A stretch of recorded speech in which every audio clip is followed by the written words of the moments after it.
नमस्कार, सुमन्स किचनमध्ये आपलं स्वागत आहे। आज आपण लसणाची चटणी कशी बनवायची ते पाहणार आहोत।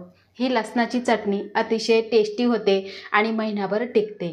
तर इथे बघा, मी 60 ग्रॅम मिरची घेतलेली आहे। ही सुकलेली मिरची 1 तासभर मी कोमट पाण्यामध्ये भिजत ठेवली। आता यातलं पाणी आपल्याला काढून टाकायचं आहे। तर बघा, मिरचीमधलं पाणी सगळं काढून टाकलेलं आहे आणि निथळून सुद्धा घेतलेलं आहे। आता आपल्याला मिरची का भिजवायची, कारण यामधलं बी आहे ते खूप कडक असतं, टणक असतं आणि आपण जर सुकलेली मिरची जर मिक्सरला बारीक केली तर त्यातलं बी हे पटकन असं बारीक होत नाही। त्यासाठी आपल्याला मिरची ही भिजवून घ्यायची, म्हणजे पटकन अशी ही बियासकट दळल्या जाते।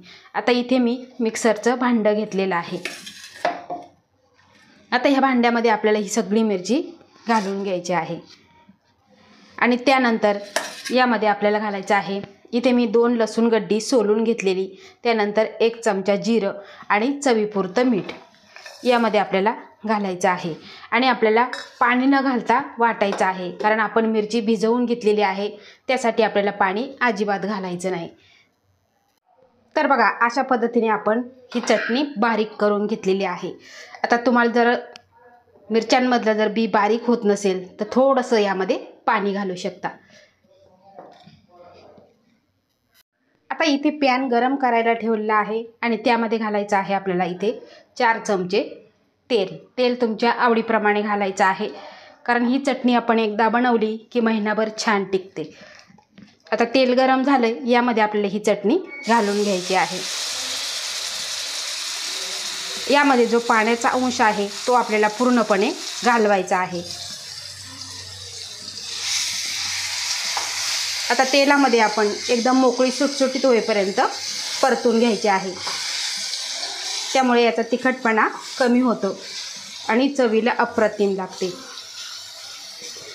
शिळी बाजरीची भाकरी ती चुरायची आणि त्यावरती ही लसणाची चटणी टाकायची आणि कच्चं तेल टाकायचं आणि भाकरीचा काला करायचा, अतिशय सुंदर होतो। ज्यांनी जर खाल्ला असेल तर त्यांनी नक्कीच मला कमेंट करून सांगा, अप्रतिम लागतो। कधी तोंडाला चव नसेल किंवा भाजीला काही नसेल तरी आपण भाकरीबरोबर ही चटणी खाऊ शकतो। तर बघा, ह्या चटणीने पूर्णपणे तेल शोषून घेतलेलं आहे। आता तेल सुटेपर्यंत आपण मंद गॅसवर ही परतून घ्यायची आहे। तुम्ही इथे बघू शकता, चटणीमधलं पाणी पूर्णपणे आटलेलं आहे आणि तेलसुद्धा सुटलेलं आहे आणि तुम्ही इथे बघू शकता चटणी एकदम मोकळी सुटसुटीत अशी झालेली आहे। आता ही चटणी म्हणजे माझ्या सासूबाईंची खूप आवडती चटणी आहे, त्यामुळे मी आठवण म्हणून आज बनवलेली आहे। तर ही चटणी तुम्ही नुसत्या साध्या भाताबरोबर मिक्स करून सुद्धा खाऊ शकता, डब्याला नेऊ शकता आणि एरवी तुम्हाला भाजीमध्ये मसाला घालायचा म्हटलं किंवा पातळ कालवणामध्ये तरी तुम्ही ही चटणी घालू शकता। अतिशय खमंग अशी ही भाजी किंवा कालवण तयार होतं आणि घरभरसुद्धा खमंग असा वास दरवळतो आणि इथे सुद्धा वास असा चटणीचा दरवळलेला आहे। तर अशा सोप्या पद्धतीची ही चटणी तुम्ही नक्की बनवून बघा आणि तुमचा अभिप्राय मला कमेंटद्वारे नक्की कळवा। आवडल्यास लाईक करा, शेअर करा, सबस्क्राईब करा आणि बाजूचं बेल आयकॉन बटन प्रेस करा। धन्यवाद।